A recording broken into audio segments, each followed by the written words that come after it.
እንደኛ አገሩን ለሚወድና ብሩህ ኢትዮጵያን ነገ ለማየት ለሚመኝ ሰው ትውልድ ላይ እንደሚዘራ ዘር የሚያስደስት ነገር የለም። ኢትዮጵያ ተስፋ አላት። ኢትዮጵያ ትበለጽጋለች። የኢትዮጵያ ብልጽግና የሚረጋገጠው ግን ነገን መዋጀት የሚችል እሳቤና ብቃት ባላቸው ወጣት ሴትና ወንድ ልጆቻችን ነው።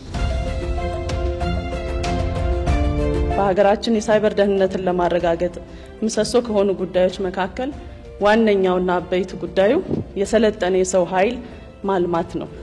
በተለይም በዘርፉ ያለውን ብቁ የሰው ኃይል እጥረት ለመፍታት ልዩ ተሰጥኦ ያላቸውን ታዳጊ ወጣቶች በቀጣይነት መመልመል፣ ማብቃትና ዘርፉን እንዲቀላቀሉ ማስቻል የዘርፉን የሰው ኃይል ፍላጎት ለመሙላት ጉልህ ሚና ይጫወታል።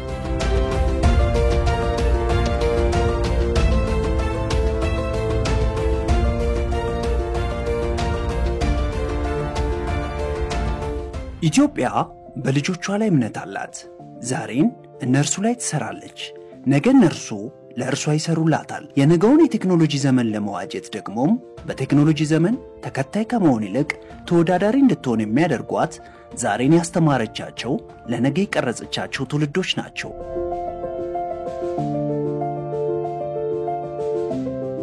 ዓመታትን ወደ ኋላ እንመለስ።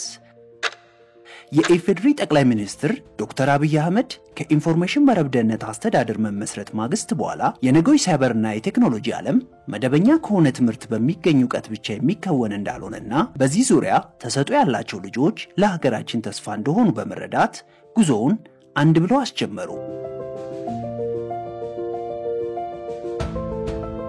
ከዓመታት በፊት በዚሁ መንገድ የኢንፎርሜሽን መረብ ደህንነት አስተዳደር አቅም ያላቸው ልጆች ያፈላለገ ተሰጥኦአቸውን እንዲያለሙ ለማድረግ ብዙ ተንቀሳቅሷል። ከታችኛው የአእምሮ ማዕድ እስከ ዩኒቨርሲቲዎች ባለተሰጥኦዎችን አፈላልጓል። ከእስራኤል መሰል ሀገራት ጋር በመተባበርም ልጆች ዓለም አቀፍ የሆኑ የቴክኖሎጂ እይታ እንዲኖራቸው ባህር ማዶ ወስዶ አስተምሯቸዋል። ተቋሙ ከመሰረታው ጊዜ ጀምሮ ታለንት ላይ፣ ልዩ ተሰጥኦ ላይ፣ አጠቃላይ የሰው አቅም ላይ መስራት ላይ ትኩረት ሰጥቶ የሚሰራው ነው። የዚህ መነሻው በዋናነት የተሰጠው ተልእኮ ነው። የተሰጠው ተልእኮ የሀገሪቷን መሰረተ ልማት የኢንፎርሜሽን መሰረተ ልማት መጠበቅ ስለሆነ በዛ ላይ የሚያስፈልገውን አቅም ለመገንባት ደግሞ ሰው ላይ መስራት ምርጫ የለው ስለሆነ ነው። ይህ ባለ ተሰጥኦን ከተሰጥኦ ጋር የማስተዋወቅ ሂደት በመሃል ተቀዛቅዞ የነበረ ቢሆንም ከመንግስት ለውጥ በኋላ የኢንፎርሜሽን መረብ ደህንነት አስተዳደር ዋና ቢሮ ሲሰራ ትልቅ ትኩረቱን በመስጠት የሳይበር ታለንት ማዕከልን ከትልቅ ዓላማ ጋር ጉዞውን እንደ አዲስ ጀመረ።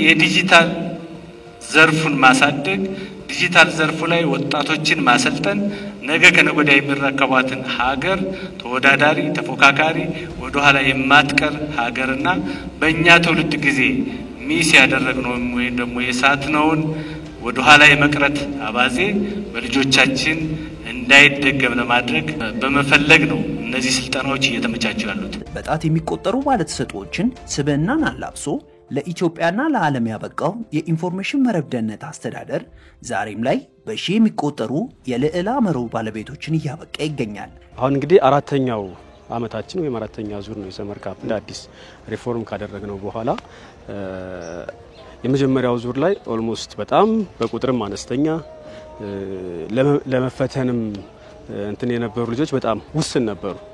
ላይክ 300 ምናምን ሰው መዝግበን 60 ልጆችን ያከተትንበት ኢቭን የሴቶችን ቁጥር ብትመለከት 3 ሴቶች ብቻ ነበሩ። የመጀመሪያውን ሰመር ካምፕ ስንመለከት ንቃተ ህሊናውም አዌርነሱም በጣም ዊክ ስለነበረ ማለት ነው። በዛም ጊዜ የነበሩት አብዛኞቹ ከ2 ከ3 ልጆች በስተቀር አብዛኞቹ ወደ ኢንሳ ብቻ ነው የገቡት እንጂ ወደ ስታርታፑ ወደ ግል ካምፓኒነት የገቡት በጣም ውስኖች ናቸው ማለት ነው። ሁለተኛው ዙር ከመጀመሪያው በጣም የተሻለ ነበረ። ቁጥሩ የሚያደገ ነው። የሴቶችን ቁጥር እየጨመረ ነው። አካባቢም የኢትዮጵያ አካባቢዎችን ተደራሽ ከማድረግ አንፃር ከዛኛው ይሻል ነበር።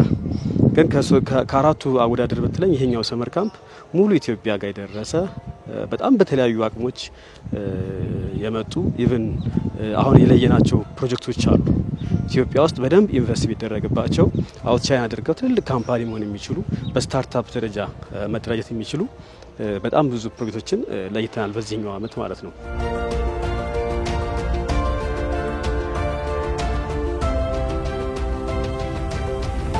በጧት 11 ሰዓት ነው የምንነሳው። ይሄም ጧት 11 ሰዓት ተነስተን አልጋችንን አንጥፈን ከዛ ሁለተኛው ፊሽካ ሲነፋ ወደ ስፖርት እንወጣለን ማለት ነው። ስፖርት በተለያየ ቀን የተለያየ አይነት ስፖርት ነው የምንሰራው ለተለያዩ የሰውነት ክፍሎቻችን የሚጠቅም ማለት ነው። እና ያው ኢንሳ ውስጥ ስንቆይ በአካል ብቃት የዳበረ በስነ ምግባርም የታነጸ እንዲሁም ደግሞ የተሟላ ነገር ስለሆነ ጧት ላይ በአካል ብቃት የታነጸ የሚለውን ነገር ተግባራዊ የምናደርግበት ነገር ነው የሚሆነው። ማለት ደግሞ ጧት ለመነሳት የሚሆነው ልምድ አንዳንድ ጊዜ አሳይመንት በሚኖርበት ጊዜ ፕሮጀክት በሚኖርበት ጊዜ ስፖርት አይኖርምና በዛ ልምድ የተነሳ ስፖርት ባይኖርም እንኳን ጧት የሚነሱ ልጆች እንቅልፍ እምቢ የሚላቸው ልጆች አሉ በስፖርቱ በመልመዳቸው የተነሳ ማለት ነው። ይሄ ነገር ለወደፊት ከዚህ ከወጣን በኋላ ላለው ህይወታችንም በጣም የሚጠቅም ነገር ነው ብዬ አስባለሁ። አመሰግናለሁ። ቀድመን ያነሳናት በኢትዮጵያ የባለተሰጥኦ ታዳጊዎችን የማብቃት ጉዞ ውስጥ አሻራዋን በማስቀመጥ የምትጠቀሰው ሀገር እስራኤል በሳይበር ምህዳር ውስጥ ታዳጊዎችን ከተሰጧቸው ጋር እንዲገናኙ በማድረግ በሳይበር ደህንነት ውስጥ ቀዳሚ ተጠቃሽ ሀገር ነች። ለአውሮፓውያኑ አቆጣጠር በ2022 የወጣ መረጃ እንደሚያመለክተው ከ6000 በላይ በሆኑ ባለተሰጥኦዎች የተጀመሩ ስታርታፕ ተቋማቶችን ማፍራት ችላለች። በታለንት ማዕከሏ ያበቃቻቸው ምሁሮች በዚያው ዓመት $11 ቢሊዮን ለሀገሪቱ ገቢ ማስገኘት ችለዋል።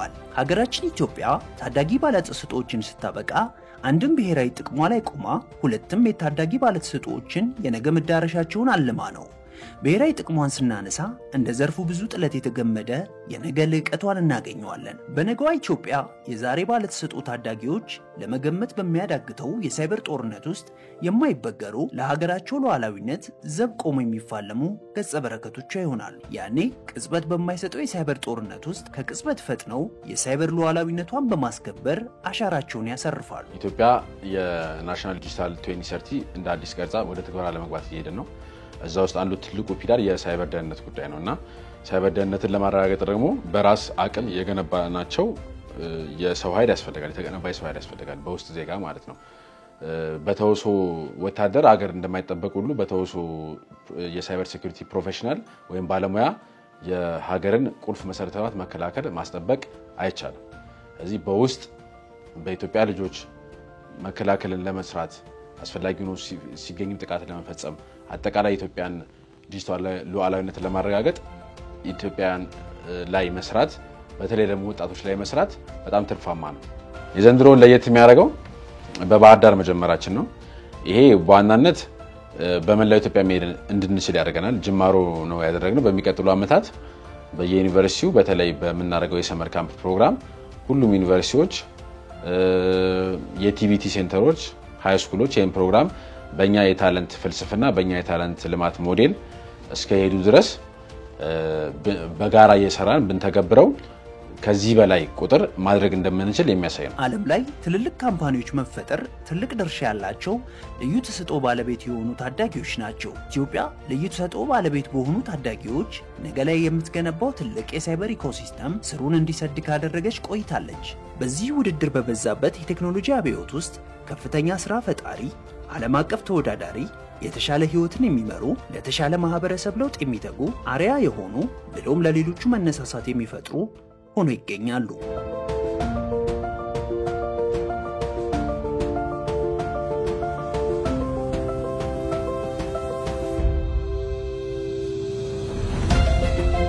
ተያያዥ እንዲሆን አንዱ ለአንዱ ተመጋጋቢ እንዲሆን ከኢንሳ ጋር መስራት ስላለባቸው ለምሳሌ የድሮኑን ክላስ ከኢንሳ አሰልጣኞች ጎን ለጎን የግል ካምፓኒ የከፈተ ከዚህ 1 አመት 2 አመት በፊት የኛ ሜምበር የነበረ ዛሬ ደግሞ የራሱን ካምፓኒ የከፈተ ልጅ ነው ሲያግዘን ልጆችን ሲያሰለጥንልን ኢቭን ዛሬም እያገዘን ያለው ማለት ነው። አሁን ይሄ ልጅ የራሱን ህይወት ቀይሯል።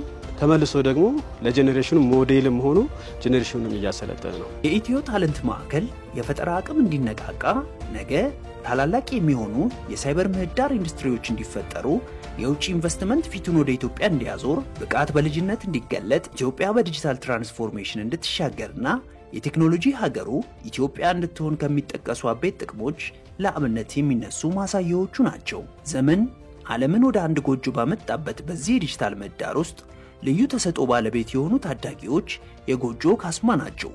በዚህ በጎጆ ውቅር ውስጥ ማገርና ቋሚ ሆነው ሀገር ቤቷን እንድትሰራ መደላድሎችን ያመቻቻሉ። ታለንት በአጠቃላይ ለኛ ሴክተር መሰረታዊ ነገር ነው። በዚህ ሴክተር ገሪ የሚባሉ ሀገራት የሚሰሩት በዋናነት ሰው ላይ ነው።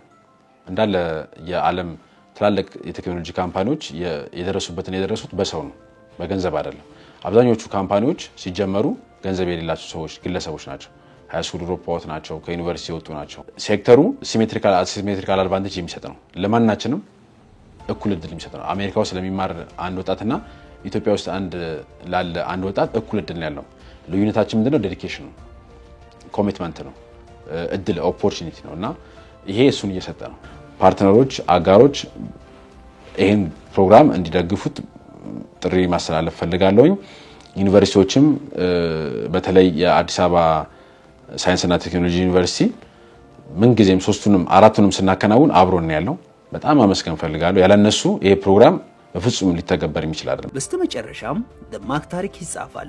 በዚህ ትውልድ ቅብብሎሽ ውስጥ ነገ ኢትዮጵያ በራስ አቅም በራስ ፈጠራ የበለጸገች ለዜጎቿ ምቹ የሆነች የዓለም ማረፊያ እንድትሆን የሻቱ ሁሉ ዘመን ቅጽበት ሆኖ ስኬቷን ያያሉ። ስለ ነገ እንድዘጋጅ ከሆነ ሀብት ፈጣሪ ሀብት ወይም አቅም የሆነው የሰው ኃይል በዚህ መንገድ ከትርክት ካስተሳሰብ ካመለካከት ጀምሮ ማዘጋጀት ይፈልጋል ማለት ነው። ተቋማት ፊውቸር ኦሪየንትድ የሆኑ ተቋማት ሆነው እንዲገነቡ ማድረግ ያስፈልጋል ማለት ነው። በመርገምት ውስጥ ያለ በረከትን ፈልቅቆ ማውጣትን ጨምሮ እሴት፣ አካይነት፣ ባህሉ የማሰቢያ መንገዱ ያረጋ ማህበረሰብ መገንባት ያስፈልጋል ማለት ነው።